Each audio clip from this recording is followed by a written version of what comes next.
Yesterday's hearing was closed to the media, but the court documents are so disturbing. Give me a follow because I'm going to be following this case very tightly. Between April 24th and May 5th, David had ordered under a fake name to his house a shovel, 2 chainsaws, a body bag, heavy-duty laundry bags, and on top of that, a blue inflatable pool.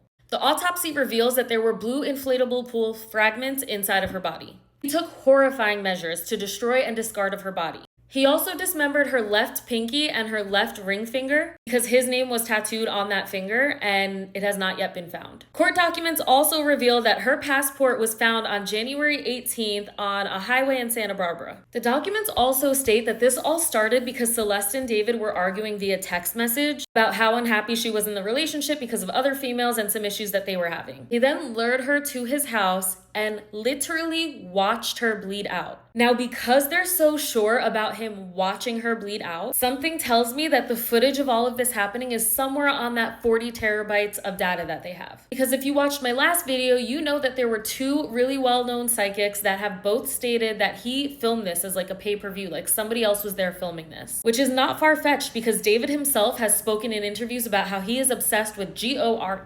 Now, there is some back and forth about whether or not her family's in the wrong or the right, but court documents reveal that her parents actually tried to take her phone away and tried to prevent her from seeing David. And when this happened, his response was to pay a classmate $1,000 to get her own cell phone. This man was manipulative, disgusting, grotesque. He was calculated, and he is a demon walking on this earth. The documents literally say he stabbed the victim to death multiple times and stood by while she bled out. They would not be able to say that unless they had evidence. They're also saying that around 10:30 p.m. that night, after she had passed away, he had sent text messages to her phone asking where she was, which is why they're saying this was a premeditated plan to cover up the murder. Hour later, he drove to Santa Barbara County to dispose and destroy of evidence, and they're saying that he returned to the same area about 2 more times. They're also saying he briefly continued to text her multiple times, but that stopped on April 26th. Y'all, this is just the beginning of his hearings. His preliminary hearing is May 26th. Don't forget to follow because I will be reporting every single thing